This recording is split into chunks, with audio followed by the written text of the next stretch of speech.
Together we'll cross the river.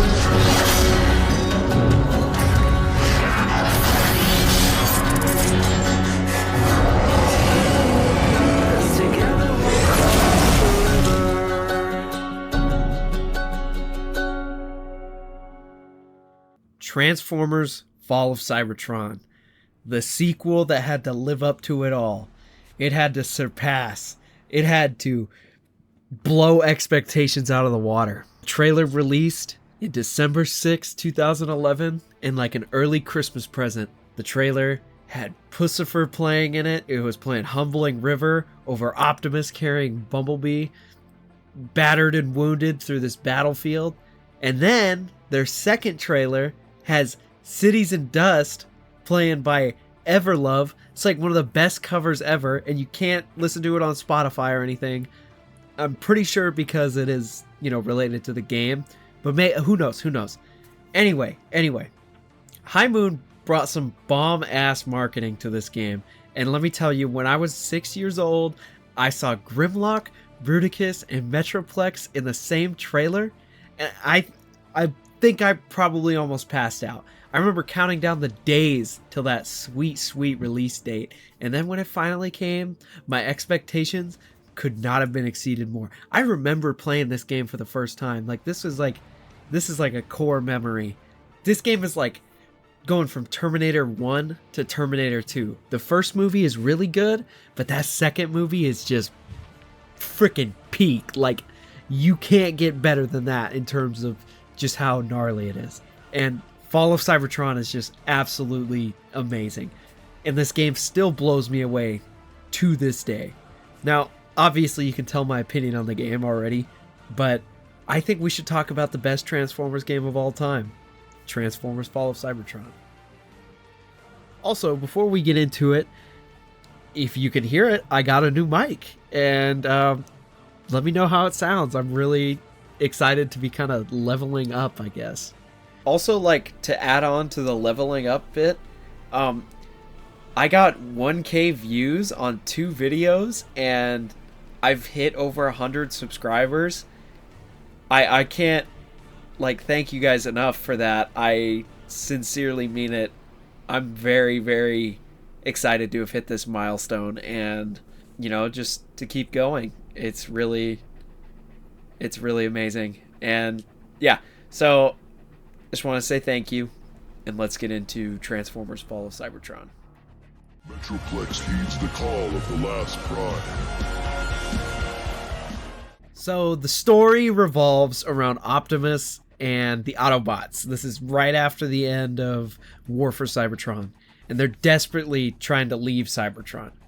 But the game starts with an in media res, which is a cinema term for all you nerds out there, myself included. Anyway, so it starts with an in media res level where you play as Bumblebee and you're going through the kind of tutorial trying to get to the Optimus, and you're racing across the arc as it's just getting absolutely torn apart. And you're seeing all these Autobots and Decepticons just going at it. You drive under Bruticus' legs basically, and they're all in this crazy battle. And then you find Optimus, and you get knocked into this turbine thing almost, and you're crawling up, and Megatron's about to pop Optimus, and Bumblebee sacrifices himself. Now, he doesn't die, but he gets lambasted. So, already, you're put into this crazy scenario, and then you're taken back to the beginning of the game, before the launch of the Ark, and the game really, really begins. So this game feels like the best parts of War for Cybertron were put into every level and cranked up several hundred times. Within the first level of the game, you fight through what feels like the entire Decepticon army, man a massive turret, and destroy this entire Decepticon siege on the Ark and Ironhide and stuff. And then you get off the turret, and everything around you starts changing, and you realize you've been walking on Metroplex the whole time, and he says this.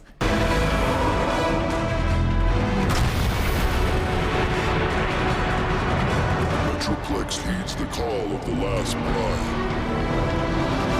And you revive Metroplex, and you continue to fight across Cybertron, And Metroplex gets temporarily disabled, and Optimus is like, I'm going to do it myself. So he goes and tries to do it himself, and he gets captured by the Decepticons. When you wake up, you're getting dragged to the feet of Megatron, okay? Like, you're done. And as he's about to, like, execute you, Metroplex shows up again and just literally punches Megatron to death. Like, literally punches him. Now, of course, Megatron doesn't go out without a fight, because that's just how the man is. And, you know, after this, you play stealth missions in the Sea of Rust. You play as Cliffjumper, and you switch over to Jazz while you're looking for Grimlock and his team who went MIA, you know? And this results in not finding Grimlock. Oh boy, that comes later, let me tell you. But you find this massive amount of Energon, and you destroy Shockwave's secret space bridge. Now, this game's campaign is a constant back and forth between the Autobots and the Decepticons. It ditches that 2 campaign of the first game and just goes more into like, level after level. You're playing as different factions, and I think that makes everything flow better as a story, because with the first game you finish the Decepticon campaign and you immediately know like you're gonna undo everything. In this one you really don't, and it makes everything 10 times more tense. So anyway, this is a constant back and forth between the Autobots and Decepticons. Neither can get the upper hand on each other. From the Autobots recovering said large amount of Energon, probably the last reservoir on the planet, to then immediately play a level where you play as the Combaticons, and you eventually combine into Bruticus and smash your way throughout the cargo ship that is carrying this Energon, and then you bust into the cockpit, and you try and man the ship. Of course it crashes, but the Autobots don't get that damn Energon. And the whole campaign is like this. This game's story ditches that 3 character options as well. And again, I think this is all for the better. In return, you get levels that offer incredible cinematic moments relevant to that character in particular. For example, when Megatron comes back, because of course he's not going to be dead the whole game, Megatron comes back and is revived. He pulls up to Starscream's coronation. Excuse me. Coronation, Starscream! This is bad comedy. He said it! He said it! And washes Starscream's entire force. And he's screaming. He's all yelling like this. You forget, Starscream. It was in this gladiatorial arena I proved myself worthy to lead. And he's just lore dumping on Starscream. And he's like, yeah, dude, I'm going to beat your ass. And all levels in this game have this bombastic amount of events that feel so incredible to experience. You also have levels where you play as multiple characters and swap between, such as when you go from playing as Starscream infiltrating Shockwave's new lab, and you swap over to Grimlock, and Grimlock just reaches out, grabs him, literally just tosses Starscream like a toy, and you're playing as Grimlock the rest of the level. And when I was a kid, playing this put the biggest smile on my face. I was flipping out that I finally got to play this giant robot dinosaur that I had loved for quite literally most of my life up to that point. And you go on a rampage throughout Shockwave's entire facility, and again, destroying his space bridge. This one's already been activated though, so the portal to Earth, which has been hinted at multiple times during the game, becomes unstable.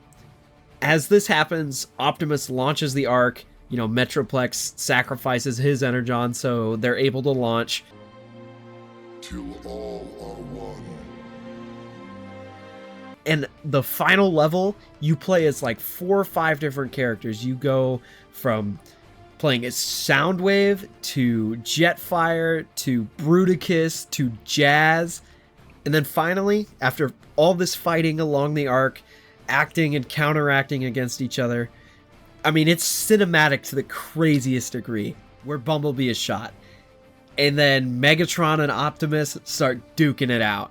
And you're given this option to play as one or the other. Your choice doesn't affect the ending, but it's more so to just, like, play who's your favorite. And it feels like the end of Death Stranding. Just like, yeah, dude, I hate you. Like, this ends now. We're we're done. And during this battle, the portal continuously starts to rip both ships apart.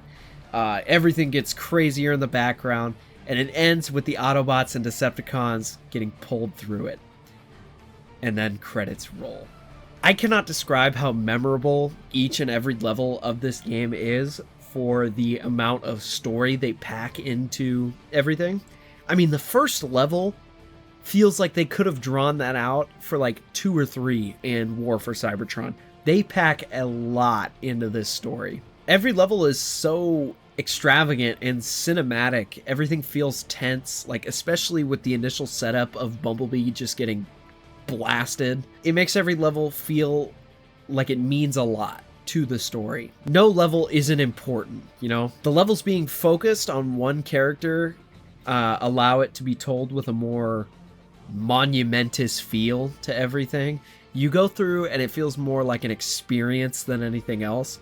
And honestly, I have no complaints for this game's story. I genuinely think it's a perfect Transformers narrative.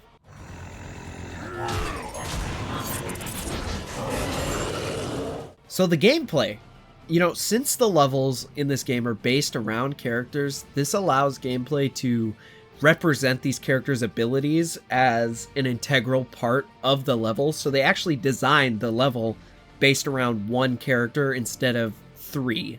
And that makes everything else feel more intentional to that character, or when something bad happens, it feels cooler to figure it out with this character's abilities. I mean, there's stealth segments of this game, and they're actually fun and enjoyable, like especially for a game that's not based around stealth at all. And there's also only what I can describe as Incredible Hulk segments. Playing as Bruticus is one of the biggest power trips you can experience ever. I mean, you tower over everything. All these bots feel like ants. You're walking on the back of ship holes, and they're like, it's like a pathway. And of course, playing Grimlock turns the game into this rampaging hack and slash. It is insane. You whip out the sword and shield, and there's nothing your enemies can do about it. The Grimlock level is so wonderful for so many reasons. The gameplay included. You slash, throw, and you execute your enemies to like oblivion. It's the best.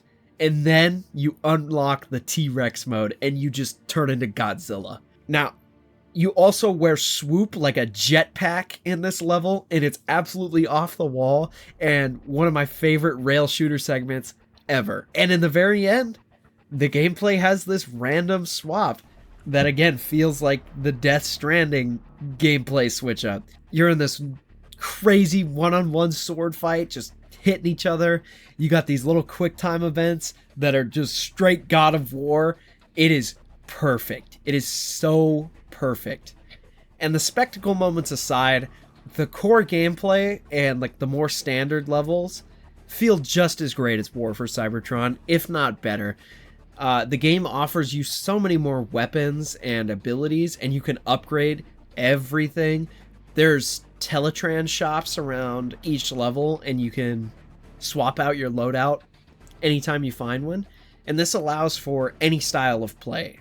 Seeing that each level is based more around specific characters, gameplay really never gets stale. Each level, you're practically chomping at the bit for what happens next. And all in all, this game plays like butter. Nothing ever feels stiff or anything like that. And nothing ever hits a stopping point.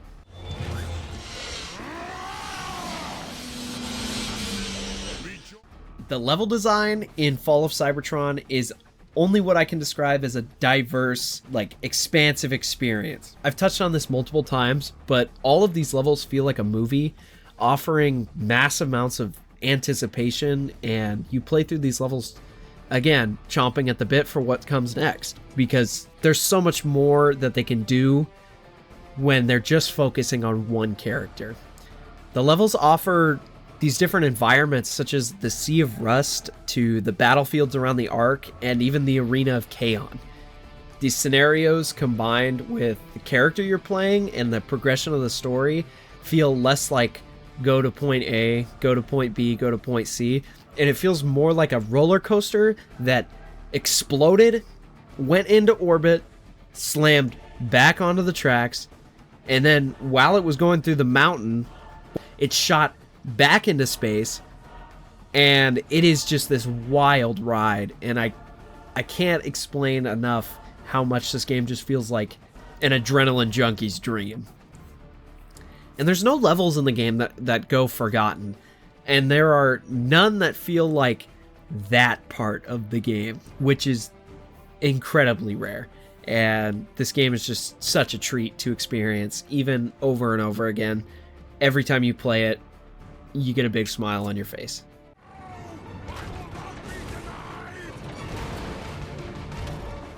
Now, the graphics in Fall of Cybertron, they've aged like fine wine. This was from a time where every game looked great, and I think that's due to the art design. Again, this point is carried over from the War for Cybertron video, but every character looks just as good as they did in that game, but with better graphics. Optimus and Megatron get a that is just as good as the original. I personally like the Megatron design more in this game. I love how spiky and glowy Megatron becomes, and I love how boxy Optimus's redesign is. Character designs aside, everything in the game is sharp. The lighting is fantastic. They take advantage of the reflective nature of everything on Cybertron. So when you're standing in the light, you're all shiny and it looks real nice. And everything that glued in War for Cybertron glows exponentially more in Fall. Effects in this game do not make your screen look like a slideshow. Instead, they blow up and flow like, well, an explosion. I really don't know what to tell you, dude. Due to the graphics being so cinematic and movie-like, and the gameplay being so wonderful to look at, this elevates your playthrough into feeling like a tremendous theatrical event. This universe, no matter how vast, will never be big enough for you and I to coexist. Now, War for Cybertron has sat in my memories for the past 12 years as a monument to both games and Transformers. Every time I revisit this game, I get soaked in that feeling of awe and amazement at how hard this game surpassed and destroyed expectations. And even to this day, it blows me away. It's really everything I want out of a Transformers game. It's everything I want out of a third-person shooter. From theatric levels, from the theatric level story to beautiful cinematics, a strong, solid story, and wonderful, memorable level designs to a varied and fantastic gameplay. I could sing the praises of Fall of Cybertron all day, but I'll let my rating speak for itself. If you guys haven't played Fall of Cybertron and War for Cybertron, please go back and play them any way you can. I mean, they are amazing games, and who knows, you might get a new hyper addiction to plastic robots. And yeah, if you guys enjoyed this video, please let me know. If you guys have suggestions for upcoming videos, let me know in the comments. And if there's anything you'd like to see me change or update, again, let me know. I just wanted to say that I do appreciate all of you watching. I'm really excited to be doing this whole YouTube thing finally. I really do enjoy making content, and I'm excited for the future. And yeah, that's really about it. Later. Till all are one.